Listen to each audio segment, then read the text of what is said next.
Listo, pues gracias a Dios estamos en Juan nuevamente, estamos en el capítulo 2, ya terminamos el capítulo 1, ya nos contó Juan un poco sobre cuando Cristo empieza a reunir a los que van a ser sus discípulos. Y entonces dice, al día siguiente se celebró una boda en la aldea de Caná de Galilea. Esta es la zona donde Jesús vive. La madre de Jesús estaba presente y también fueron invitados a la fiesta Jesús y sus discípulos. Esto nos dice probablemente, vamos, el hecho de que María esté presente y Jesús también. Esto nos dice probablemente, y por el papel que María tiene en la boda, que es la fiesta o de unos amigos o de unos parientes de la familia de Jesús. ¿Okay?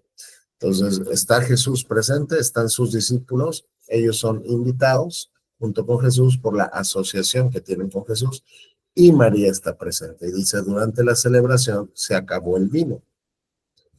El vino es una bebida que se toma desde la antigüedad, generalmente durante las celebraciones. En Palestina, la gente tomaba vino en las bodas, en las fiestas. No es el vino que conocemos hoy, era un vino que se diluía con agua, sin embargo, seguía teniendo poder para embriagar a la gente. Por eso es que Dios condena en la palabra la embriaguez. Sin embargo, Dios no prohíbe el consumo de bebidas alcohólicas. ¿Okay? Eso tenemos que dejarlo muy claro. Entonces, están en una boda y se acaba el vino. La responsabilidad de dar vino en esta cultura es del novio y su familia, ¿no? A diferencia, por ejemplo, pues de nuestra cultura, hoy cada vez un poco menos, donde cuando hay una boda, tradicionalmente quien paga la boda es la novia y su familia. En la cultura del primer siglo, quien pagaba todas las bodas era el novio y su familia. Entonces, el novio y su familia eran los encargados de tener los suministros necesarios de vino y de comida durante todo el tiempo que la fiesta durara. Hay veces que las fiestas duraban hasta una semana, ¿ok? Entonces, cuando aquí vemos que se acabe el vino, no es una cuestión incidental como que, oye, pues mala onda, ¿no? O sea, pues ya no hay vino, no, sino esto se va a convertir en un escándalo social. Incluso el novio y su familia pueden ser demandados por la novia y su familia por la vergüenza que van a pasar al no haber tenido el vino suficiente durante la fiesta. Entonces está Jesús con sus discípulos, está María presente, se acaba el vino, es una boda. Entonces dice que María vino y le dijo a Jesús, su madre. Vamos a ver que Juan nunca la llama por su nombre, sino por su parentesco con Jesús, pero sabemos que es María. Entonces llega María y le dice a Jesús, se quedaron sin vino.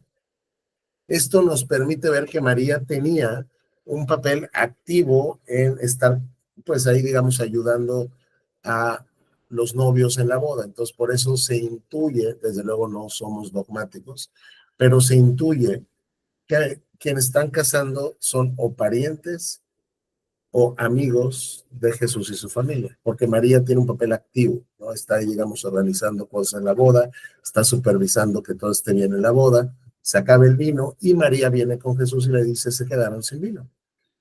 Y la respuesta que Jesús le da no es una respuesta grosera, desde luego, pero tampoco es una respuesta cercana. Se puede ver muchísimo más claro porque es o sea, es una traducción como más literal en la Reina Valera. Le dice, ¿qué tienes conmigo, mujer? El llamarla mujer y no madre no es una grosería, pero simplemente como que pone cierta distancia, ¿no? O sea, esta frase, o sea, pues originalmente vamos, algo así como, que contigo y conmigo. O sea, ¿no? Básicamente, pues es como si Jesús le dice acá, ese no es nuestro problema. Apreciada mujer, ese no es nuestro problema, respondió Jesús. Entonces, como que Jesús la reprende un poco, ¿no? Por venir a él para solucionar un problema del novio y su familia. Sin embargo, no es grosero con su madre, ni mucho menos, se la sigue honrando. Y dice, todavía no ha llegado mi momento. Todavía no ha llegado mi momento de mostrarme a Israel como el Mesías con toda su gloria. ¿Ok? todavía no ha llegado el momento, estoy empezando mi ministerio, el momento de mostrarme con toda claridad a Israel no ha llegado.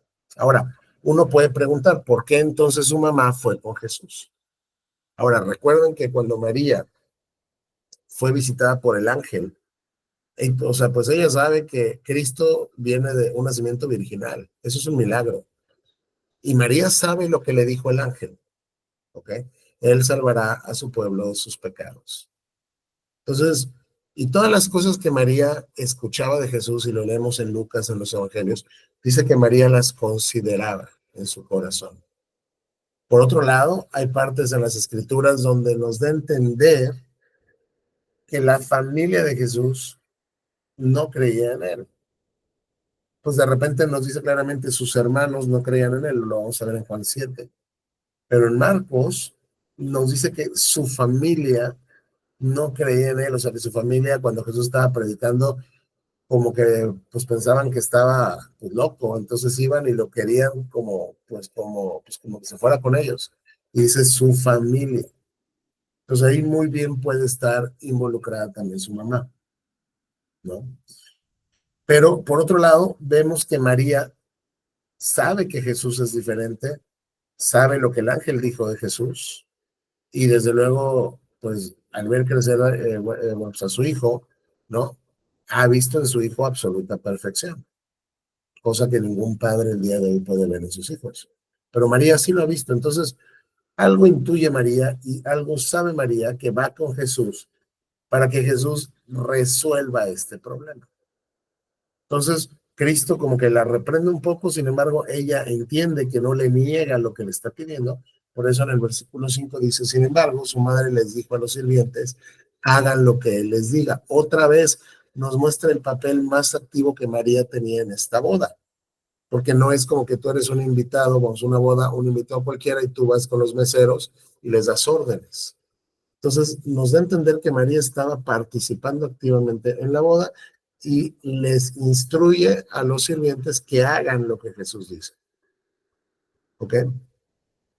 Cerca de allí dice que había unas tinajas de piedra, 6 tinajas de piedra que se usaban para el lavado ceremonial de los judíos. Ya hemos visto que los judíos fueron adquiriendo muchos lavamientos o bautismos ceremoniales, donde lavaban los platos y lavaban las manos y lavaban pues los cubiertos, todo esto para comer, cosas que no estaban propiamente en la ley, pero ellos lo fueron adquiriendo, ¿no? Y de repente acá tienes estas tinajas de piedra donde guardaban el agua para los lavados. Cada tinaja tenía una capacidad de entre 75 a 113 litros. Nos da incluso la capacidad de las tinajas. Eran 6 de 75 a 113 litros. Jesús les dijo a los sirvientes, llenen las tinajas con agua. Una vez que las tinajas estuvieron llenas, les dijo, ahora saquen un poco y llévenselo al maestro de ceremonias. Aquí en la boda había un maestro de ceremonias que no era el novio, probablemente era, un invitado que estaba con la responsabilidad de supervisar que no faltara ni el vino ni la comida. Entonces, llega María con Jesús, le explica el problema que ellos tienen y Jesús lo que va a hacer ahora es convertir el agua en vino. Es importante recordar que los milagros que Jesús hace, desde luego son para mostrar su deidad, pero también tienen la finalidad de mostrar compasión a los demás y de ayudar al prójimo. Cuando los ciegos ven y los sordos escuchan y los cojos caminan y los muertos resucitan, hay un beneficio directo para la persona. En este caso también, no es como que solamente Jesús está convirtiendo el agua en vino para mostrar su poder, sino como ya les dije, está salvando a la familia del novio del escándalo social y probablemente de un problema legal. Entonces Jesús ordena a los sirvientes que llenen las tinajas con agua, las llena, ahora saquen un poco y llévenselo al maestro de ceremonias. Los sirvientes saben que ellos pusieron agua nada más, así que los sirvientes siguieron sus indicaciones. Cuando el maestro de ceremonias probó el agua que ahora era vino, ya no era agua, ahora era vino, sin saber de dónde provenía, aunque por supuesto los sirvientes sí lo sabían, mandó llamar al novio. El maestro de ceremonias prueba el vino que le ponen enfrente, él no sabe de dónde proviene ese vino. Los sirvientes sí, porque saben que era agua. Y llama entonces al novio y le dice, un anfitrión siempre sirve el mejor vino primero. Le dijo, y una vez que todos han bebido bastante, comienza a ofrecer el vino más barato. Generalmente dice, así es en las bodas. Primero das el buen vino, ya que la gente está embriagada o ya tomó mucho, pues ya metes el vino corriente para que seguir gastando más del vino bueno. Pero tú has guardado el mejor vino hasta ahora. El maestro de ceremonias prueba el vino que Jesús creó y para él es el mejor vino que ha probado. Porque desde luego este vino no viene de un proceso normal de fermentación, pues de las uvas y todo esto, sino este vino fue creado con un poder milagroso. Esta señal milagrosa en Caná de Galilea marcó la primera vez que Jesús reveló su gloria y sus discípulos creyeron en él. Después de que terminó toda esta boda, se fue unos días a Capernaum con su madre, sus hermanos y sus discípulos. Los milagros de Jesús tenían la finalidad de que la gente creyera que él era el Mesías. Entonces, Juan escoge 8 milagros. Cristo hizo mucho más de 8 milagros, los puedes ver en los otros evangelios. Pero Juan selecciona 8 milagros para mostrarnos la deidad de Cristo. Este es el primero. Este es el milagro, digamos, que abre su ministerio. El primer milagro que hace Jesús es este, donde convierte el agua en vino. Y lo hace para mostrar su poder, para mostrar su gloria y para mostrar su deidad. Ahora, sus discípulos fortalecieron más su fe cuando vieron el milagro de Jesús, pero sus discípulos ya creían en él. ¿Por qué? Porque le siguieron desde que Jesús les dijo, síganme. Pero vamos a ver que hay personas que aun viendo los milagros, por ejemplo, los fariseos, no van a creer jamás en él. Esto nos lleva otra vez a lo que hemos dicho aquí ya en múltiples ocasiones, que los milagros no transforman el corazón del hombre y los milagros carecen del poder para salvar al hombre. Sin embargo, los milagros sí muestran que esta no es una persona común y corriente. Los milagros muestran que esta persona viene de parte de Dios y entonces haremos bien en atender el mensaje que sale de su boca. ¿Por qué? Porque tiene el poder de convertir el agua en vino. Entonces, este es el milagro número 1 que hace Jesús. Tiene una función social, tiene una función de compasión, tiene una función de voy a ayudar al novio y a su familia. Sin embargo, claro que muestra su gloria, porque llenan solo tinajas con agua y de repente sale vino. Y si ya sacaron cuentas, porque ya nos dijo la capacidad de cada tinaja, considerando que todas fueran de 75 litros, aunque dice que unas eran de 113, 6 tinajas, por lo menos Jesús convirtió 450 litros de vino. Cristo creó 450 litros de vino. Eso ya era suficiente para seguir dándole a los invitados hasta que la boda terminara. Notemos aquí también que Jesús es diferente a Juan el Bautista, y ya nos lo dijo Jesús. Yo no soy como Juan el Bautista. Él era un ermitaño, él vivía en el desierto, él tenía un ministerio como más solitario. El mío es más social. Yo sí voy a las bodas, yo sí voy a las fiestas, yo sí socializo con la gente y ministro a la gente ahí en medio de los eventos donde Jesús era convocado. Entonces, nada más como aplicación, digo, ya vimos la realidad del por qué este milagro y más o menos un poquito lo que dice el texto sin entrar muy a profundidad. Pero como aplicación vamos a hacer una cosa. Uno, no podemos, nada más con este pasaje, digo, hay muchísimos en la Biblia, pero con este pasaje no podemos condenar el consumo de bebidas alcohólicas, por un lado. No podemos hacerlo, porque incluso Cristo lo facilita. ¿Ok? Cristo lo facilita.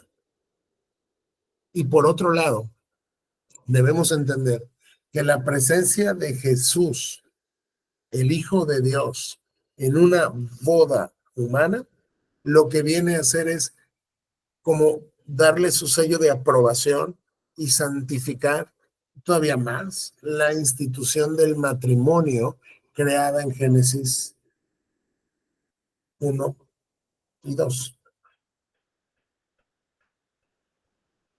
Pero notemos que él está santificando el matrimonio, que tiene que ver con lo que Dios llama matrimonio, que es la unión entre un hombre y una mujer, con fines de fidelidad y de formar una familia.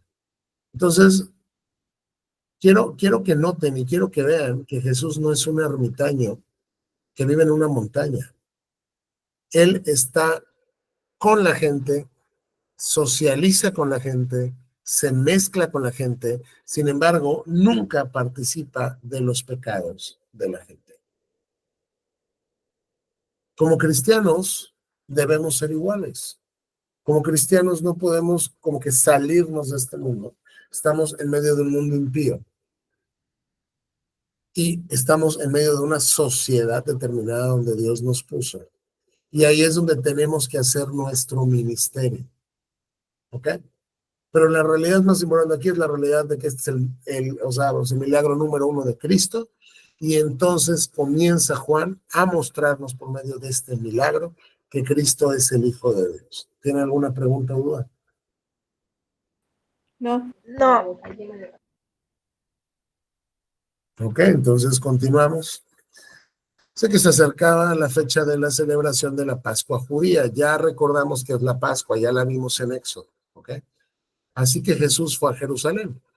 Vio que en la zona del templo, vio Cristo, había unos comerciantes que vendían ya sea ganado o palomas o también ovejas para los sacrificios. Vio a otros que estaban en sus mesas cambiando dinero extranjero. Entonces, mucha gente, como tenían que viajar desde muy lejos, ¿no? Para la Pascua en Jerusalén o para las fiestas en Jerusalén o para presentar sus sacrificios en Jerusalén, mucha gente no llevaba sus ofrendas desde donde vivía. Entonces, lo que hacía era, mejor yo me voy solo o con mi familia, pero sin animales. Llegando al templo, compro todos los animales que voy a presentar y los ofrezco en sacrificio. De esa manera, pues me voy a evitar el problema de estar viajando tanto trayecto con animales. Y como habían personas pues que vivían en zonas donde incluso el dinero que se movía era dinero extranjero, para comprar ahí pues era como una casa de cambio, tenías que ir, oye, fíjate que traigo dólares, cámbiamelos a pesos, digo, es un ejemplo, ¿no? Entonces tienes a gente cambiando dinero, tienes casas de cambio, tienes ahí gente vendiendo todo tipo de animales para el sacrificio. Y Jesús se da cuenta que el templo, que recuerden, el templo es lo que sustituye al tabernáculo, y lo vimos el viernes, el tabernáculo era el lugar donde tú ibas para adorar a Dios. Era el punto de encuentro entre un Dios santo y un hombre pecador por medio del derramamiento de sangre.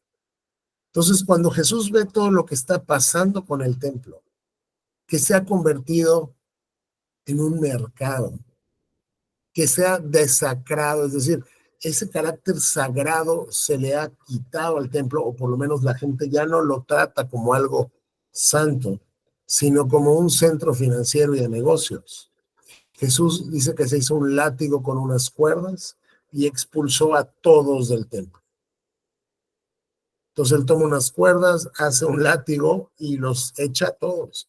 Echó las ovejas y el ganado, dice que arrojó por el suelo las monedas de los cambistas y les volteó las mesas. O sea, él destruyó todo lo que ya tenían ahí puesto. Luego se dirigió a los que vendían palomas y les dijo, saquen todas esas cosas de aquí, dejen de convertir la casa de mi padre en un mercado. Cristo estaba lleno, y lo dice el versículo 17, Cristo estaba lleno de celo por la casa de su padre. y no podía tolerar que un lugar tan santo, tan sagrado como el templo, donde la presencia especial de Dios vivía y donde la presencia especial de Dios se manifestaba y que simbolizaba el trono de Dios en Israel, se hubiera convertido en un mercado, en un tianguis. Entonces sus discípulos recordaron la profecía de las Escrituras que dice, el celo por la casa de Dios me consumirá. Pero los líderes judíos, los fariseos, los líderes religiosos, la oficialidad religiosa de Israel le exige qué estás haciendo. Estás terminando con su negocio. ¿Qué estás haciendo? Si Dios te dio autoridad para hacer esto, ¿no? O sea, bueno, si Dios te dio autoridad para hacer esto, muéstranos una señal milagrosa que lo compruebe. De acuerdo, contestó Jesús, destruyan este templo y en 3 días lo levantaré. Entonces, los líderes judíos llegan con Jesús y le dicen, oye, espérame, con autoridad de quién estás haciendo esto. ¿Tú quién eres? ¿De dónde sacas la autoridad para venir aquí a sacar a la gente y a tirar nuestro negocio y todo? Muéstranos una señal milagrosa que lo compruebe. Otra vez, porque en la mente de estas personas estaba el concepto que no era equivocado, que lo dijimos ahorita, de que un milagro o los milagros señalan a un mensajero de parte de Dios. Sin embargo, esta misma gente vio muchos milagros después y aún así no creyeron.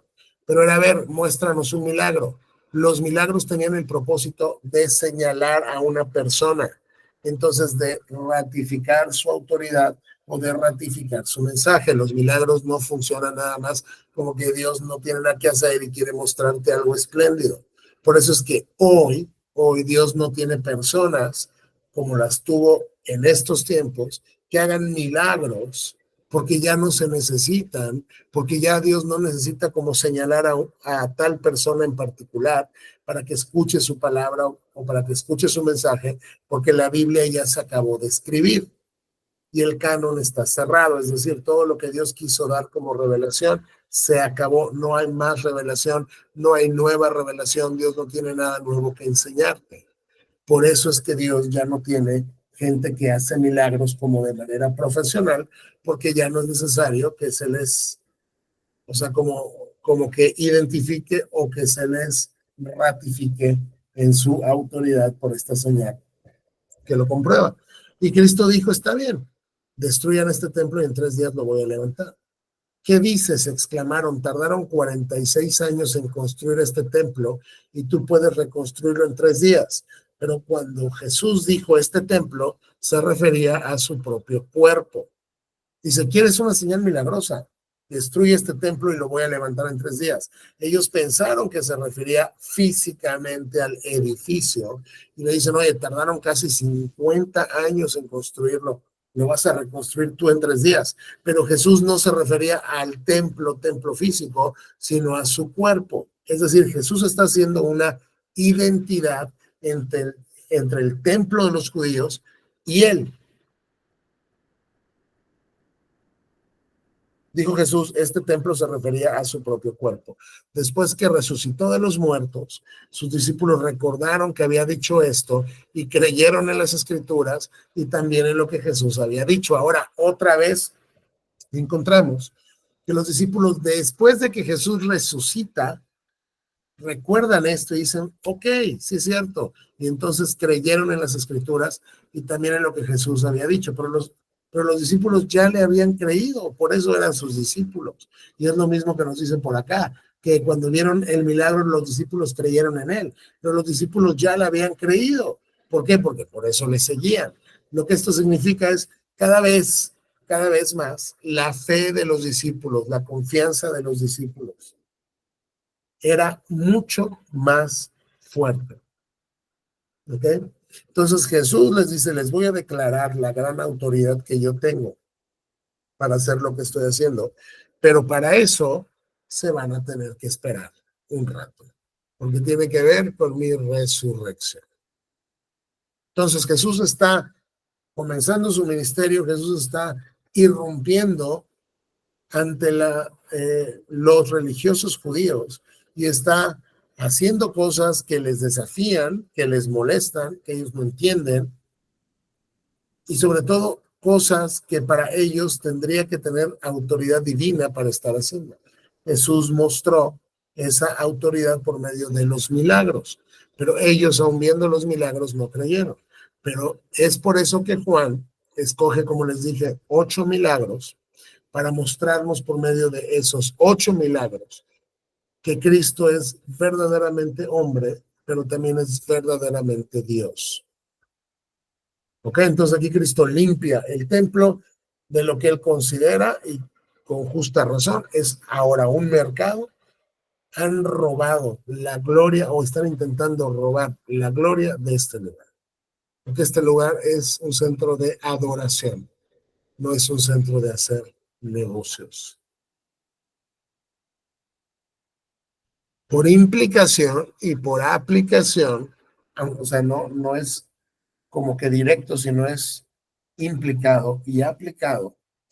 El cristianismo el día de hoy, en muchas facetas, en muchos lugares, está cayendo más que en un ven, te invito a conocer al Dios de la Biblia y te invito a que lo adoremos juntos, a un mecanismo de generación de dinero. Muchas personas hoy se dedican de manera profesional al cristianismo y son cantantes y dan conciertos, o son conferencistas y cobran por ir a dar conferencias. Cuando eso, y se tiene que decir, está mucho, muy lejos del ethos de lo que significa ser realmente cristiano. Es una relación con Dios en la cual tú le adoras de manera cultica y en tu vida privada por quien Él es y por lo que Él hace. Así que tengamos cuidado nosotros también de no caer en estas facetas como mercantilistas del cristianismo, porque no es un movimiento, porque no es un club social y porque nada tiene que ver con que hagas de esto una profesión. Ahora, desde luego, el que vive del evangelio, que viva del evangelio, o sea, que coma del evangelio, está bien. Pero eso es muy diferente. Por ejemplo, cuando tú ves al apóstol Pablo, cómo vivía por las ofrendas que le mandaban todas las iglesias, eso es mucho, muy diferente a ser un músico cristiano, y lo voy a decir así, profesional. No hay tal cosa. No hay tal cosa. Lo que muchas personas están haciendo es que están tomando la cosmovisión del mundo que nos rodea y como que de alguna manera la quieren meter al cristianismo. Pero bueno, esto es lo que hizo Cristo cuando vio en lo que se convirtió el templo. Pensemos qué es lo que Cristo, digamos, haría si Él estuviera presente el día de hoy, y ve en lo que se ha convertido el cristianismo contemporáneo. ¿Tiene alguna duda? No, todo bien. No. Ok, en mi casa. No. Ok. Versículo 23. Debido a los milagros, a las señales milagrosas que Jesús hizo en Jerusalén durante la celebración de la Pascua, recuerden que estamos en la Pascua. Para eso bajó Jesús a Jerusalén y por eso limpió el templo. Y él ahí hizo milagros en Jerusalén durante la Pascua. Dice que muchos comenzaron a confiar en él. Mucha gente vio los milagros y aparentemente empezó a confiar en Jesús, pero Jesús no confiaba en ellos, porque conocía la naturaleza humana. No hacía falta que nadie le dijera cómo es el ser humano. Lo que nos está implicando aquí y lo que está de manera implícita en este texto es que esta gente en realidad no confiaba en él.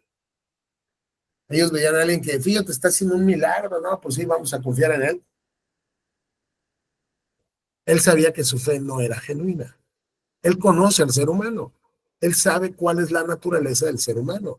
Él sabe que el pueblo de Israel vio milagro tras milagro en el desierto y terminaron tendidos sin entrar a la tierra prometida por su incredulidad, aunque aparentemente al principio confiaron en Dios. Entonces, esto nos dice que no todo mundo que confía en Él en realidad confía en Él. Y aquí, por lo menos en el contexto, esta gente está confiando en Él por las señales que está haciendo. Tengamos mucho cuidado entonces en eso. Porque si bien los milagros tienen la finalidad de identificar a una persona, el punto no es que creas en el milagro por el milagro, sino el punto es que al ver el milagro digas, ok, esta persona tiene algo que decir y yo lo voy a escuchar. ¿Ok? Entonces termina el capítulo 2 ahí y nos dice el capítulo 3 que hay un hombre llamado Nicodemo. Había un hombre llamado Nicodemo, un líder religioso judío de los fariseos. Este hombre pertenece a la oficialidad religiosa de Israel. Este hombre pertenece al partido, a la secta de los fariseos. Son los judíos que más estrictos son en el cumplimiento externo de la ley. Son los estudiosos de Moisés. Estas personas son las que oran en público para recibir aplausos. Son las que van y dicen gracias Señor porque no soy ni gentil, ni perro, ni una mujer. Estos hombres son los que dicen gracias Señor porque no soy como este pecador que está ahí enfrente de mí, yo sí soy justo. Son personas muy escrupulosas, son hipócritas, Cristo nos lo va a decir en Mateo de una manera terrible, pero son muy escrupulosas en el cumplimiento externo de la ley. Y hay un líder de los fariseos, Nicodemo, que una noche fue a hablar con Jesús. Ahora, noten que fue de noche, no fue de día, no fue a plena luz del día. Esto nos dice mucho, y sí nos dice mucho. ¿Por qué? Porque pues él sabe que los fariseos no quieren a Jesús, de alguna manera no quiere ser vinculado en este contexto con Jesús. Entonces es más fácil, como lo voy a hacer de noche, va con Jesús y le dice, Rabí. O sea, él le reconoce como maestro. Todos sabemos que Dios te ha enviado para enseñarnos. Las señales milagrosas que haces son la prueba de que Dios está contigo. Otra vez, es muy claro en la Biblia que los milagros tenían la intención de identificar a la persona para enseñarnos algo. Aquí está claro. O sea, tus milagros te validan para saber que Dios te envió, pero ¿cuál es el propósito para el cual Dios lo envió? ¿Cuál es el propósito para el cual Jesús hace milagros? Para enseñarnos. El punto nunca va a estar, el punto focal de Dios nunca va a estar en el milagro, el punto focal de Dios va a estar en la doctrina que sale de la boca de la persona que está siendo acreditada por el milagro. Entonces, él por lo menos reconoce y dice, yo sé que Dios te envió para que aprendamos de ti, para que escuchemos tu voz, porque los milagros que tú haces son prueba de que Dios está contigo. Jesús le respondió, te digo la verdad, a menos que nazcas de nuevo, no puedes ver el reino de Dios. ¿Y esto qué quiere decir? Y Nicodemo le pregunta, ¿qué quieres decir? Exclamó Nicodemo. ¿Cómo puede un hombre ya viejo o mayor como yo volver al vientre de su madre y nacer de nuevo? Él viene con Jesús y le declara, yo sé que Dios te envió, yo sé que te tengo que escuchar. Los milagros que tú haces muestran que Dios te está, digamos, avalando, acreditando, pero no esperaba que Jesús le dijera, muy bien, si ya tienes ese conocimiento, pues aquí te va lo que tienes que aprender, tienes que nacer de nuevo. Y si no naces otra vez, no puedes ver el reino de Dios. Y él no entiende cómo tiene que nacer de nuevo. O sea, él lo refiere de inmediato a un nacimiento físico. Dice, a ver, espérame, o sea, a ver, yo no entiendo, yo soy viejo, me tengo que volver a meter al vientre de mi mamá y nacer otra vez. Y al decir esto, Nicodemo está expresando su absoluta ignorancia. Porque él era maestro de Israel. Él era maestro de Israel. Y el antiguo pacto ya nos daba pistas de cómo iba a ser instaurado el nuevo pacto. Jesús le contestó, te digo la verdad, nadie puede entrar en el reino de Dios si no nace de agua y del Espíritu. A ver, creo que no me estás entendiendo. No me estoy refiriendo a un nacimiento físico. No es como que te tienes que meter nuevamente en el vientre de tu mamá y volver a nacer. Eso no se puede. Yo me refiero a tienes que nacer del agua y del Espíritu. Aquí claramente le está diciendo este es un nacimiento espiritual. Nicodemo entiende el ministerio de Juan el Bautista. Lo conoce. Recuerden que los fariseos enviaron a preguntarle a Juan quién eres. ¿Sí? Y Juan está bautizando a la gente con agua para arrepentimiento.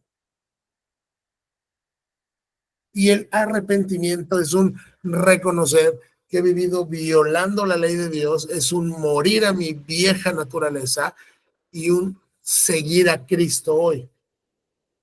Entonces Cristo le deja muy claro que tiene que nacer del agua y del Espíritu. Este es un nacimiento espiritual que tiene que ver con el arrepentimiento. El ser humano, dice Jesús en el 6, el ser humano solo puede reproducir la vida humana.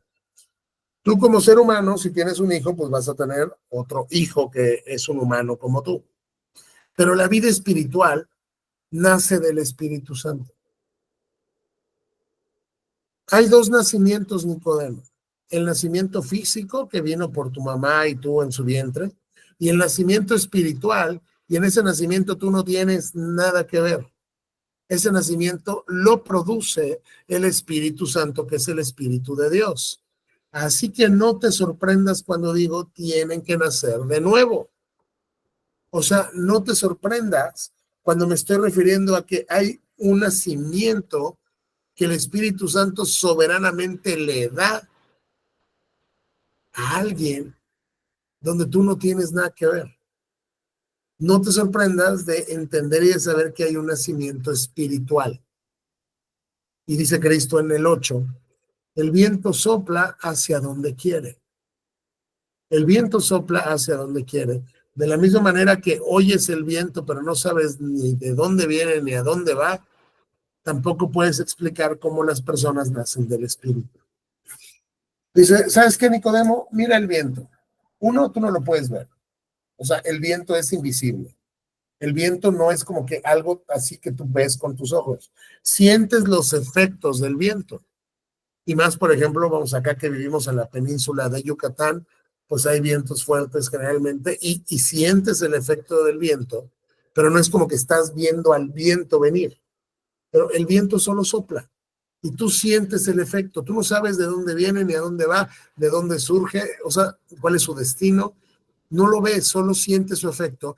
De la misma manera, el Espíritu Santo trabaja en la gente. Por eso tampoco puedes explicar cómo es que una persona nace del Espíritu. Es decir, Nicodemo, qué bueno que tú entiendas que yo vengo de parte de Dios y que yo estoy aquí para enseñarte. Qué bueno que entiendas que estos milagros me validan.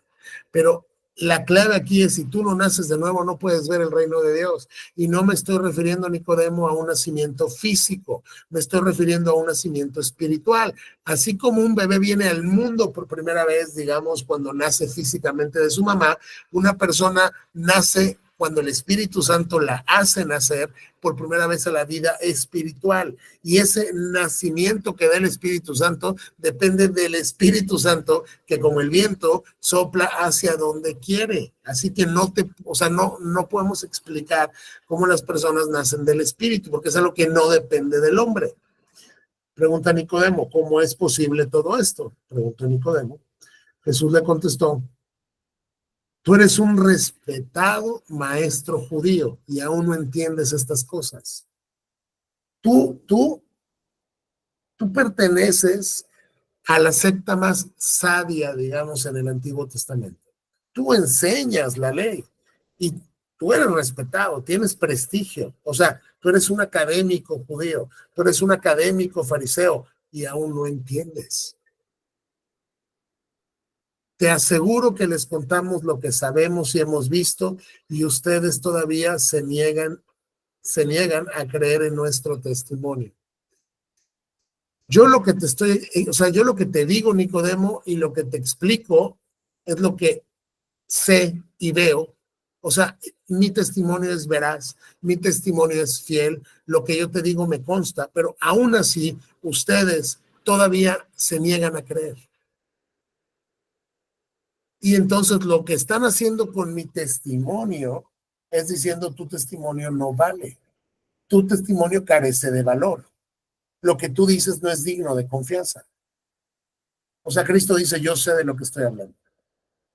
Y así que tú harías bien, como ya lo dijiste unos versículos atrás, tú harías bien en creer en nuestro testimonio. Ahora bien, si no me creen cuando les hablo de cosas terrenales, ¿cómo creerán si les hablo de cosas celestiales? O sea, si no me creen en las cosas más terrenales de las cuales yo les hablo y les puedo contar, ¿cómo me van a creer cuando les hable de realidades celestiales que son absolutamente ajenas a su experiencia humana? Nadie jamás fue al cielo y regresó, pero el Hijo del Hombre bajó del cielo. Te voy a decir una cosa, Nicodemo, yo estoy capacitado para decirte lo que te digo. Yo soy digno de confianza, mi testimonio es digno de confianza porque yo bajé del cielo. Y otra vez, el título Hijo del Hombre es un título mesiánico, ya lo vimos en Daniel, ¿se acuerdan? Cuando está, o sea, bueno, que tiene como una visión del fin del siglo, viene el juicio final, está el anciano de día sentado y se acercó uno como hijo de hombre, dice, y le fue dado trono y dominio y gobierno. Entonces, este es un título mesiánico, Cristo se lo adjudica. Y no solo dice esto como para celebrar su humanidad, como para que quede claro que él es verdaderamente hombre también, sino es un título que él se adjudica y es un título mesiánico. Dice, yo bajé del cielo. Nadie jamás ha ido al cielo y ha regresado, pero yo sí vine del cielo. Yo te puedo hablar de las cosas celestiales. Mi testimonio es veraz. Y así como Moisés levantó la serpiente de bronce en un poste en el desierto, y esto espero que lo hayan visto ya en su lectura bíblica, pero tienes al pueblo judío que se rebela contra Dios, extremadamente pecaminoso. Dios se enoja con el pueblo y les manda serpientes que los muerdan y muchos están muriendo por las mordeduras de las serpientes.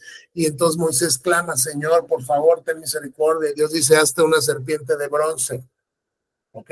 Y levántala y cualquiera que la vea no morirá. Entonces, es a lo que se refiere Cristo. Así como Moisés levantó la serpiente de bronce en un poste en el desierto, así deberá ser levantado el Hijo del Hombre para que todo el que crea en él tenga vida eterna. Entonces, aquí podemos concluir de manera muy clara que la serpiente de bronce era un tipo de Cristo. Absolutamente. Y era cuando se ha levantado esta serpiente en un poste, el que la vea será salvado de las serpientes. Aquí es cuando Cristo se ha levantado en una cruz, el que lo vea con fe es la implicación, así como veías con fe a la serpiente. Dios dijo que si veo esa serpiente voy a salvarme, le creo entonces a Dios y veo a la serpiente y Dios me salva. Cuando Cristo se ha levantado en la cruz y yo le vea con fe, voy a ser salvo y voy a tener vida eterna.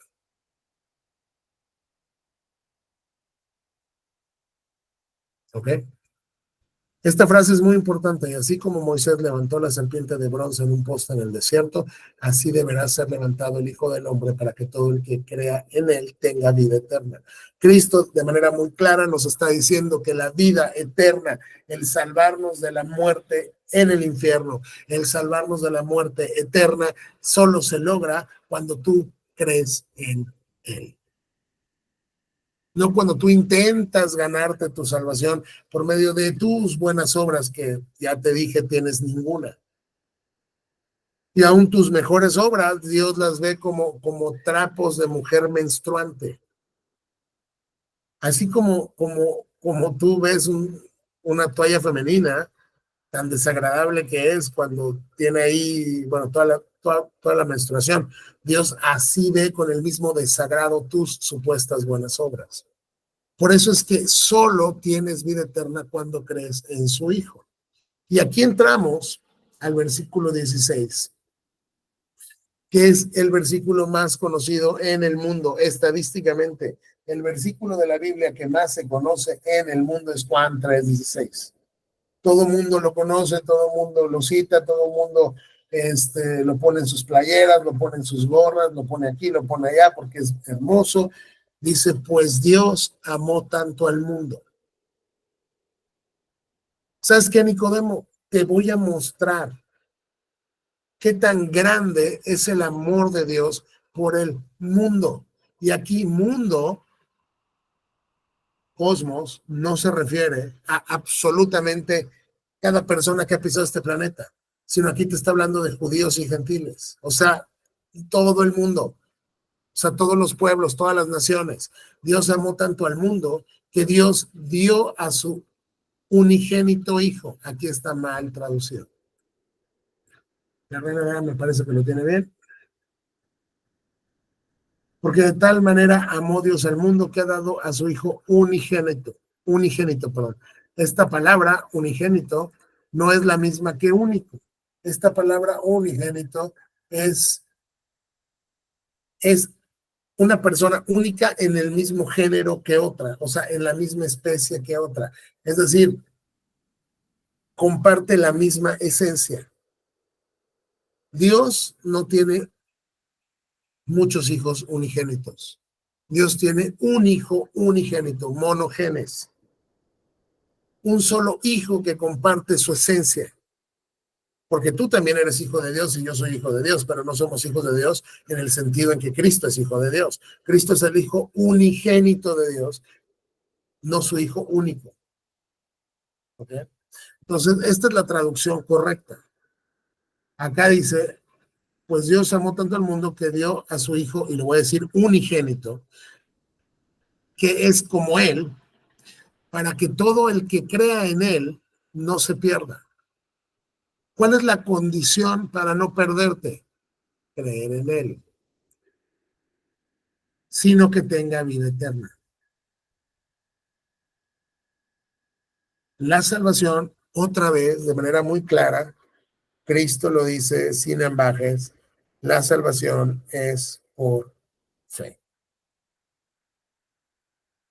La salvación es por fe, no es por obras, es por fe. Y hay una manera en la cual tú puedes evitar perderte. ¿Cuál es esa manera, Cristo? Creer en Jesús. Y de esta manera Dios está mostrando al mundo cuánto le ama. Cuando tú dudes del amor de Dios por ti, ve la cruz. Dios te está mostrando cuándo te ama, cuando dio a su hijo unigénito, monogenes, para que si tú crees en él, tú no te pierdas, pero tengas vida eterna. Vida eterna a su lado, vida eterna disfrutando la presencia favorable de Dios, no en el infierno. 17, ya casi acabamos. Dios no envió a su hijo al mundo para condenar al mundo, sino para salvarlo por medio de él. El propósito principal de Dios al enviar a su hijo en esta primera ocasión no fue para condenar al mundo, sino para salvar al mundo. Dios envió a su hijo como un cordero, como ese cordero que el patriarca dijo, Dios se proveerá un cordero, y que ya vimos Juan el Bautista dijo, él es el cordero de Dios que quita el pecado del mundo. Dios envió a su hijo al mundo, no para condenar al mundo en esta primera venida, sino para salvarlo por medio de él, porque en la segunda venida, cuando Cristo venga, Cristo viene a condenar, y Cristo viene a destruir, y Cristo viene a aniquilar, y Cristo viene a matar a sus enemigos. Cristo viene a desollar vivos a los impenitentes. Cristo viene a llenar sus ropas de la sangre de los impíos. Pero en esta primera venida, Dios no envió a su hijo al mundo para condenarlo, sino para salvarlo por medio de él. La única manera en la cual el mundo puede tener salvación del infierno, de la ira de Dios, de la justa ira y santa furia de Dios, es por medio de Jesucristo y al tener fe en él. No hay condenación para todo el que cree en él. Si tú crees en él, no hay condenación para ti. Si tú crees en Cristo, Dios te ha prometido vida eterna. Y si tú crees en Cristo, Dios te ha prometido que el castigo que tú merecías fue llevado por él. Entonces, para ti no hay un ápice, no hay una gota, no hay un milímetro de condenación. Pero, porque siempre el versículo que no sabemos es este, y hasta ahí. Pero no le seguimos leyendo.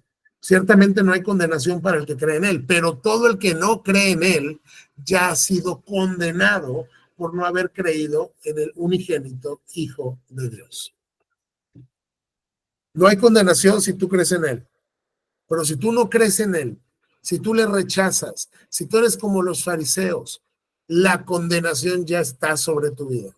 No hay manera en que la puedas evitar. Es más, en la economía divina, si tú no crees en Cristo, tú ya has sido en pasado condenado, porque no has creído en el único medio que Dios dio para salvación, que es la fe en su Hijo unigénito.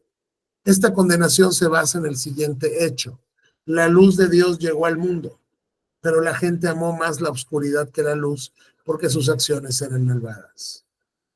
¿Sabes por qué se van a condenar?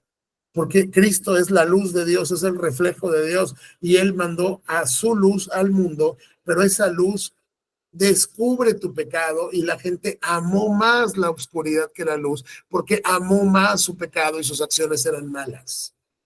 Cuando alguien está haciendo algo malo, tú quieres oscuridad, tú no quieres luz. Así que si tú amas tu pecado y llega la luz y te muestra tu pecado, tú te vas a otro lado. Tú quieres oscuridad porque tú odias, tú amas la oscuridad porque tú amas tu pecado y no quieres dejar tu pecado, porque la luz expone tu pecado. Todos los que hacen el mal odian la luz, es lo que les acabo de decir. Todos los que hacen el mal odian la luz y se niegan a acercarse a la luz porque temen que sus pecados queden al descubierto. Pero los que hacen lo correcto se acercan a la luz para que otros puedan ver que están haciendo lo que Dios quiere. La relación del hombre con la luz de Dios es lo que va a determinar tu destino eterno. Si tú te acercas a la luz de Dios y Dios te descubre tu pecado y tú te arrepientes de tu pecado y entonces vives en santidad, tú vas a amar estar en la luz. Tú no vas a tener problema que los demás vean cómo vives y todo, o sea, y todo lo que haces, porque tú amas la luz, tú amas que la luz expone tu pecado, tú tiras tu pecado, tú te arrepientes de tu pecado y tú abrazas la voluntad de Dios. Pero si tú haces el mal, pero si tú estás en pecado, si tú amas tu pecado, tú odias la luz y tú no te acercas a la luz porque no quieres que tu pecado quede al descubierto porque la luz todo lo expone. Entonces al final lo que él está diciendo es: ¿quieres ser salvo? Cree en mí. ¿Por qué no creen en mí? Porque aman su pecado. Así de sencillo. Por eso es que, y cuando lo adminiculas, por ejemplo, con Romanos 9, donde te habla de la elección soberana de Dios para ver a quién va a salvar y a quién no, el ser humano que no ha sido elegido por Dios no puede creer en Cristo. Está impedido por su naturaleza para creer en Cristo. Nadie puede creer en Cristo si el Espíritu Santo no le da fe. Pero por otro lado, el hombre que no ha sido elegido por Dios, si bien no puede creer en Cristo, no quiere creer en Cristo. No quiere. ¿Por qué va a querer? Si el creer en Cristo tiene que ver con que su pecado quede expuesto al descubierto y él lo tenga que dejar. Y él ama su pecado. Y entonces prefiere rechazar la luz. Y aquí nos vamos a quedar para ya seguir, si Dios quiere, la próxima semana con la siguiente sección. ¿Tiene alguna duda o pregunta?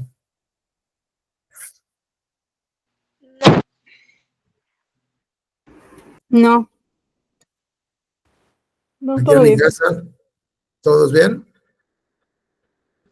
Sí, Ok, bueno, entonces voy a terminar con la grabación un momento, por favor.